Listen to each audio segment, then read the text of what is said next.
এখন থেকে আপনার প্রিয় সিরিয়ালগুলো ফ্রিতে দেখুন এক্সক্লুসিভলি শুধুমাত্র সান নেক্সটে। এখনই অ্যাপ ডাউনলোড করুন। বুড়িমা, মা, এই তেল বুড়িমার হাতের তালু আর পায়ের নিচে লাগিয়ে দিলে দেখবে বুড়িমা ভালো হয়ে যাবে।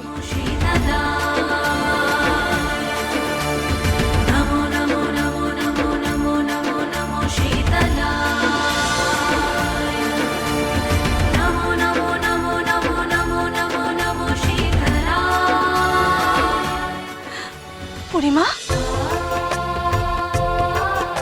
ওঠ, আস্তে আস্তে।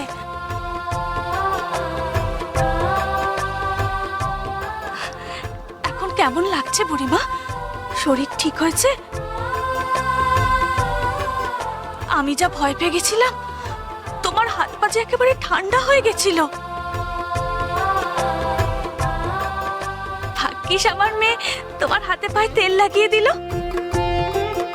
এসো তো, ওঠো, ওই দাওয়ায় গিয়ে বসবে। চলো আস্তে আস্তে ওঠো, আস্তে আস্তে। এই লাঠি লাঠি, এসো এসো, আস্তে আস্তে এসো।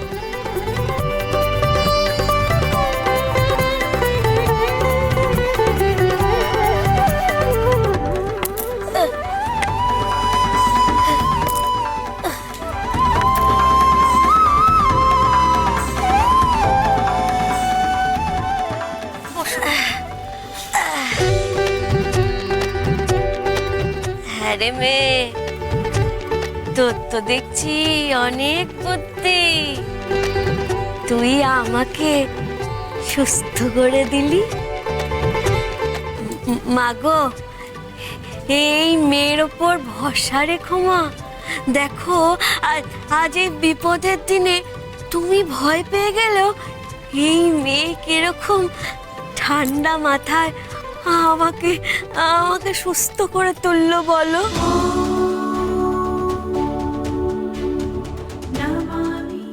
মাগো, মায়ের সব থেকে বড় কর্তব্য হলো শুধু সন্তানকে আগলে রাখা নয়, কারণ একদিন সব মা বাবাকে তাদের সন্তানকে ছেড়ে চলে যেতে হয়।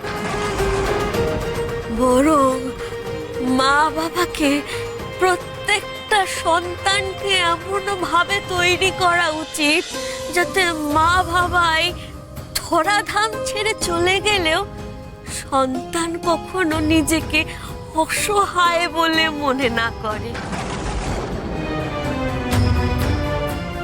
হ্যাঁ, বরং আমাদের মতো অসহায় মানুষগুলোর পাশে যেন দাঁড়াতে পারে।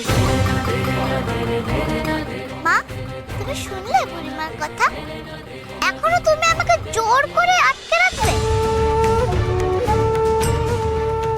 যেতে দেবে না আমাকে প্রজাদের কাছে তাদের পুজোতে?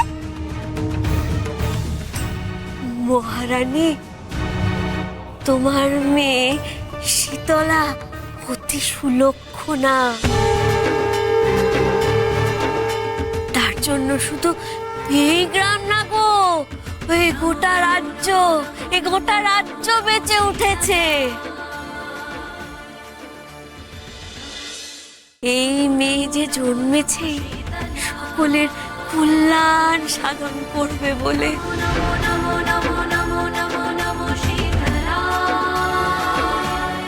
কি মহারানী, তুমি তো নিজের চোখে দেখলে তোমার মেয়ে আর 5 জন সাধারণ শিশুর মতো নয়। তাও তুমি বিশ্বাস করতে পারছো না? আমার মেয়েটা আর 5 জনের মতো নয়, অন্যরকম। তাহলে কি ও? না না না না, তা নয়। তার মানে ও তোমাকে ছেড়ে চলে যাবে এমনটা নয় মা। তুমিও তো মহারানী হওয়ার আগে রাজকন্যাই ছিলে, তাই না? তুমি তো জানো মা, সব মেয়েদের জন্ম হয় মেয়েদের বিয়ের পর বাবার ঘর ছেড়ে ওই শ্বশুর ঘরে যাওয়ার জন্য। তাই বলে কি মেয়ে পর হয়ে যায় গো? হ্যাঁ, সে বাবা মায়ের যেমন মেয়ে ওই তেমনই থাকে। তুমি অযথা ভয় পেয়ে এই মেয়েকে বেঁধে রাখতে চাইছো, তা কি ঠিক বলো দেখি? হ্যাঁ, না না, আমি আমার মেয়েকে ছাড়বো না, কোথাও ছাড়বো না, কিছুতেই ছাড়বো না, কখনো ছাড়বো না।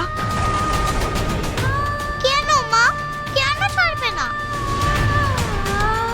বুড়িমা তো বললো বাবা মা কখনো পর হয় না। তুই কেন বুঝতে পারছিস না শীতলা? তুই তো জানিস তোর সাথে একটার পর একটা কি কি ঘটনা ঘটে গেছে।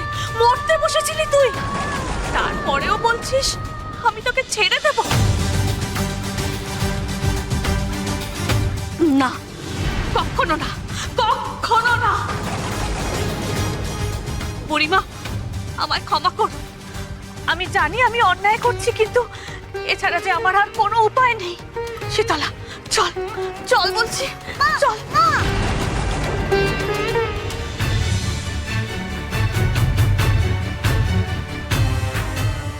পদ্মাবতী, এবার তোকে অনেক বড় পরীক্ষার মুখোমুখি হতে হবে। এবারই তুই বুঝতে পারবি শীতলার আসল মাহাত্ম্য। মা দাঁড়াও, মা শোনো। শীতলা, বুড়িমা যাই বলুক না কেন,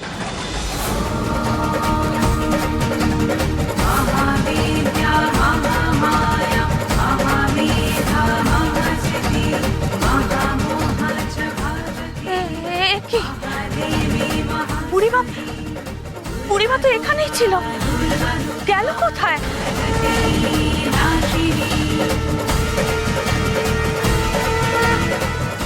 উনি উনি কে ছিলেন? উনি কি আমাকে কোনো ইঙ্গিত দিতে এসেছিলেন? এবার আপনার আমার কথায় বিশ্বাস হলো তো দেবাদিদের? স্বয়ং জগন্মাতার কথাতেও নিজের সিদ্ধান্ত থেকে এক চুলও নড়ল না পদ্মাবতী। আর আমরা তার হাতেই কিনা আগামী দিনে শীতলাকে বড় করার মতন গুরুত্বপূর্ণ কাজ তুলে দিয়েছি। আপনি বলুন, কি শিখে বড় হবে শীতলা? আপনি এত বিচলিত হবেন না দেবরাজ, কারণ শীতলা পূজাতে উপস্থিত থাকতে পেরেছে। হ্যাঁ পেরেছি, কিন্তু তা তো পদ্মাবতীর সম্মতি নিয়ে নয়। তা সম্ভব হয়েছে দেবী মহামায়ার মায়া বলে। দেবরাজ,